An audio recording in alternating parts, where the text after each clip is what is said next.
Hey folks, welcome to my channel Namma talkies. இன்னைக்கு நாம பார்க்க போற டிஷ் என்னன்னு கேட்டிங்கன்னா, ஒரு பொட்டேட்டோ மசாலா பண்ண போறோம்.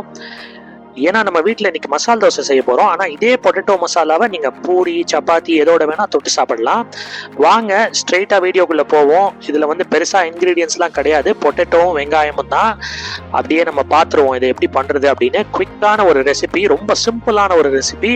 ஃபர்ஸ்ட் வந்து கடாயி நல்லா சூடு பண்ணிக்கோங்க. மீடியம் ஃப்ளேமில் 2 ஸ்பூன் எண்ணெய் ஊற்றிக்கோங்க. அதுக்கப்புறமா அடுத்தது வந்து கடுகு 1 ஸ்பூனு. கடுகு நல்லா தாளிச்சு வரட்டும். பாருங்க, எனக்கு கொஞ்ச நேரத்துல கடுகு சூப்பரா பொரிச்சு வருது பாருங்க. ஸோ இந்த மசால் தோசையில நம்ம வைக்கக்கூடிய இந்த மசாலா தான் நம்ம இன்னைக்கு பார்க்க போறோம். அதே மசாலாவை நம்ம வீடியோ முதல்ல சொன்ன மாதிரி பூரி சப்பாத்தி எதுக்கு வேணா நீங்க தொட்டு சாப்பிடலாம். அடுத்தது நான் ஆட் பண்ணது என்னன்னு கேட்டீங்கன்னா, உளுந்து 1 ஸ்பூனு, அதுக்கப்புறமா கடலைப்பருப்பு 1 ஸ்பூனு நல்லா சாட்டே பண்ணுங்க. அந்த உளுந்து வந்து ஒரு பேல் எல்லோ கலர், கடலைப்பருப்பு வந்து ஒரு எல்லோ கலர், நல்லா சாட்டே ஆகணும்.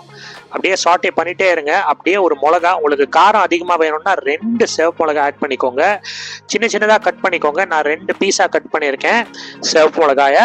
அடுத்தது வந்து பச்சை மிளகாயும் ஆட் பண்ணிக்கிறேன். பச்சை மிளகா வந்து ஒரே ஒரு பச்சை மிளகா தான், சின்ன சின்னதாக கட் பண்ணிட்டு இருக்கேன். அதுக்கப்புறமா ஆட் பண்ணது இஞ்சி, கருவேப்பிலை.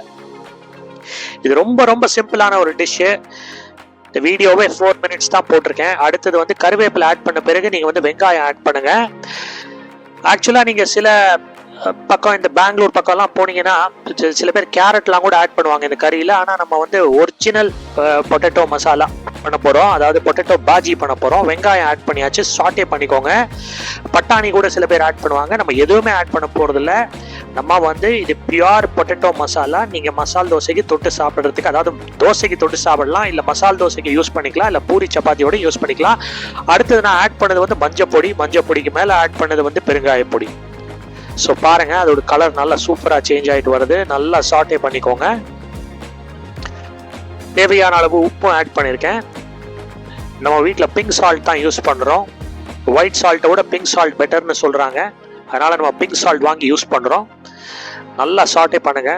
ஸோ தட் அந்த சால்ட் வந்து ஈவனாக ஸ்ப்ரெட் ஆகும் அந்த வெங்காயம் ஓட. பாருங்க, இதில் இப்போ எல்லாமே ஆட் பண்ணியிருக்கோம். அதாவது கருவேப்பிலை ஆட் பண்ணியிருக்கோம், இஞ்சி ஆட் பண்ணியிருக்கோம், பூண்டு ஆட் பண்ணல, கடலைப்பருப்பு, உளுந்து, கடுகு எல்லாத்தையும் ஆட் பண்ணியாச்சு. பாருங்க, கொஞ்ச நேரம் அப்படியே சாட்டே பண்ணுங்க. பேரலா உருளைக்கிழங்கு வேக வச்சுக்கோங்க.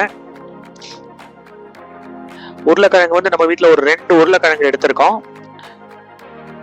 பாருங்க, உருளைக்கிழங்கு நல்லா வேக வச்சுட்டு அதுக்கப்புறமா மேஷ் பண்ணியாச்சு. மேஷ் பண்ண உருளைக்கிழங்க இதோட ஆட் பண்ணுங்க. அதுக்கப்புறமா நல்லா மிக்ஸ் பண்ணுங்க. அதாவது அந்த ஆனியனோட சேர்ந்த அந்த மசாலா எல்லாம் இப்போ இந்த பொட்டேட்டோவோட மிக்ஸ் ஆகணும்.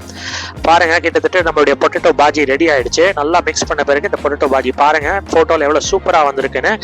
அடுத்தது நம்ம காட்ட போறது இப்போ என்னன்னு பாத்தீங்கன்னா, நம்ம வீட்டில் மசால் தோசை செஞ்சிருக்கோம். இந்த பொட்டேட்டோ பாஜி தான் நம்ம அந்த தோசைக்குள்ள வச்சிருக்கிற மசாலா. பாருங்க, ஃபர்ஸ்ட் நல்லா தோசைக்கல் நல்லா ஸ்மோக் வருது பாருங்க. நல்லா சூடாயிடுச்சு நம்ம வீட்டு தோசைக்கல். ஹை ஃப்ளேம்ல வச்சுதான் இதை வாக்குறோம் நம்ம. ஃபர்ஸ்ட் நல்லா தோசை மாவு ஊத்திக்கோங்க. தோசை மாவு ஊத்திக்கிட்டு தோசை எப்படி வாக்குறதுன்னு நான் சொல்ல போறது இல்லை இந்த வீடியோவில். அப்படியே நீங்க பாருங்க. இதுல ஒரே ஒரு டிஃபரன்ஸ் தான், நம்ம யூஸ்வலா பண்ற தோசையை விட இதுல வந்து நம்ம பட்டர் தடவ போறோம். அது மட்டும் நான் காமிச்சிடுறேன் உங்களுக்கு. பாருங்க, நல்ல முறு தோசை ரெடி ஆயிட்டு இருக்கு. ஃபென்டாஸ்டிக்கான தோசை ரெடி ஆயிட்டு இருக்கு. நீங்க நம்ம ஊர் சைட்ல எல்லாம் பாத்தீங்கன்னா, மசால் தோசை ஆர்டர் பண்ணீங்கன்னா அந்த மசாலாவை அப்படியே எடுத்து உள்ள வச்சு கொடுத்துருவாங்க. இதே பாம்பே சைட்ல போனீங்கன்னா அந்த மசாலாவை நல்லா தோசை ஃபுல்லா ஸ்ப்ரெட் பண்ணுவாங்க. நீங்க வந்து அந்த தோசை வாங்கி சாப்பிடும் பொழுது ஃபுல்லா பாஜி இருக்கும், அதாவது அந்த மசாலா இருக்கும் உள்ள எந்த இடத்துல தொட்டாலும். இப்ப நான் தடவினது என்னதுன்னு கேட்டீங்கன்னா, பட்டர் மேல தடவினேன் பாருங்க. அது சூப்பரான ஒரு டேஸ்ட் என்ஹான்சருங்க. அடுத்தது நம்மளுடைய இந்த முன்னாடி பார்த்தோம் இல்லையா, அந்த பொட்டேட்டோ மசாலாவை எடுத்து நம்ம வந்து இந்த தோசைக்குள்ள நம்ம வந்து வைக்கிறோம். அவ்வளவுதான், தோசையை வந்து திருப்பி போட்டு அப்படியே மசால் தோசை ரெடி ஆயிடுச்சு. பாருங்க, சூப்பரான மசால் தோசை ரெடி ஆயிடுச்சு. பிரில்லியண்டா வந்திருக்கு. தேங்க்ஸ் ஃபார் வாட்சிங் மை சேனல். நீங்களும் உங்க வீட்டில் இந்த பொட்டேட்டோ பாஜி செஞ்சு பாருங்க, மசால் தோசை செஞ்சு பாருங்க.